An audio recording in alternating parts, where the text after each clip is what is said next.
Hi all, welcome back to MATLAB tutorial on Tube Fulcrum. This session is on creating a GUI in MATLAB using the guide command.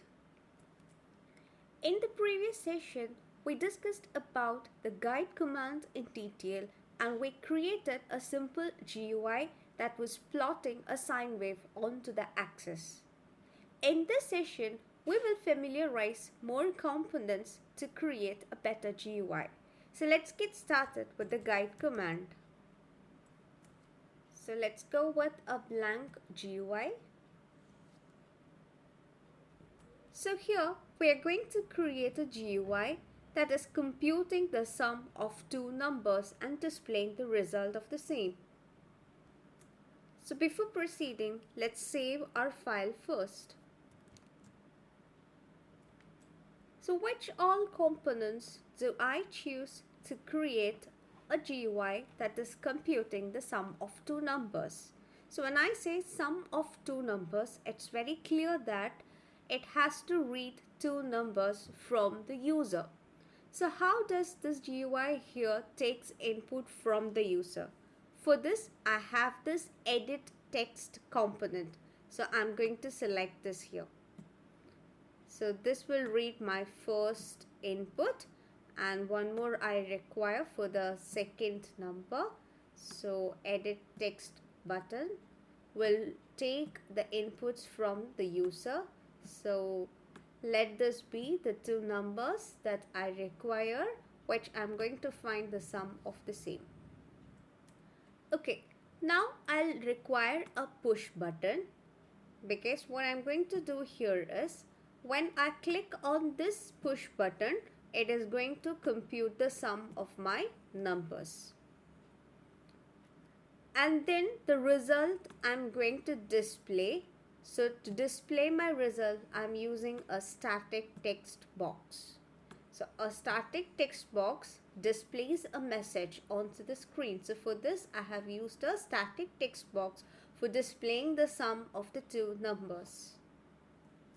Okay, so these are the components that I require to create my GUI. I have used two edit text boxes to take the inputs from the user, a push button and a static text. Now I'm going to change the properties of these. So double click, it will open up with the inspector property inspector window. From here you can edit the properties. So here I'm going to change the string, that is the name that appears onto the box. Let me name it as input 1 and this tag also I'm going to edit. Let me keep it as num1. You need to remember this tag name because that you'll be using in the callback functions.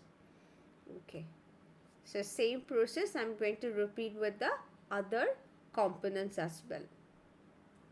So second component I'm editing. Let me name this as input 2. The tag name I'm keeping it as num2. For the push button,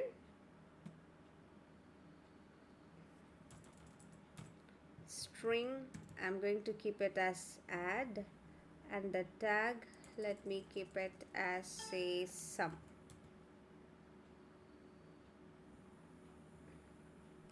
Same way for static text,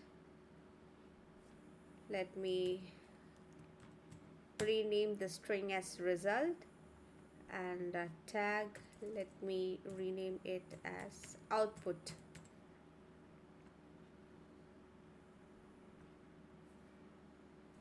Okay, so here you have input 1, input 2, add and result. Now let's write the function. So for this, what is our expected functionality for this GUI? You're going to click onto this add button, then it is going to read the input 1 and input 2, computes the sum of the same and the result is going to appear here. So you're going to write the functionalities within the callback function of this push button, that is add. So how do you get the callback function? Right click, you can see view callbacks and here callback. So here it opens our file with the callback function. So the callback function is identified using the tag name. Remember, this sum was the tag name that we provided to our push button. So here when you look at the callback function, you can see multiple parameters: H object, event, data and handles. Let's see them one by one. So H object is an handle to sum. So H object is the handle to the respective component. So here the sum component is identified with, or the properties are changed using the handle H object. Event data is a reserved entity that is to be defined in future versions of MATLAB. Then comes handles. These handles parameter is used when you try to change the properties of other components from sum.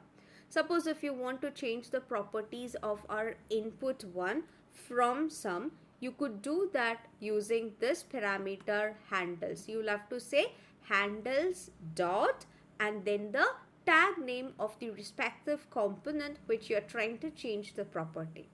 We'll see that. So let's write the body of this callback function.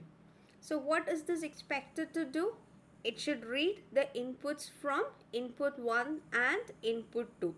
So let me use a variable n1 to handle the entities from input 1. So whatever data I receive from input 1 will be in the form of string. So you cannot compute the sum of two strings. So you need to typecast the same through a number. So for that you have the inbuilt function str to num. So whatever entity I receive from the input component has to be typecasted to a number. So I use the function str to num for the same. Now here we will be using the get and set functions which we have discussed in detail in our previous videos. So please refer. So here I'll be using the get function to get the properties from the input 1 component. So how do we write that? Get. So I can acquire the properties only through handles. So handles dot, I have to specify the tag name for input 1. So what was the, here I have this input 1. This is my input 1. What was the tag name that I used here? You could see that. It is num1. Num1 is the tag name that I have used. So I should write here like handles dot num1, comma, I'm receiving this in the form of a string. So you have to specify the data type as well. Alright, same way I have to do the same with the input 2. So str to num, again I have to typecast the same. I'll use the get function to acquire the properties. I need a handle, handles dot num2 is the tag name. Then the data type. So it is in string. Okay, now my inputs are ready. So what should I do with these inputs? I need to compute the sum of the same. So how do I write that statement?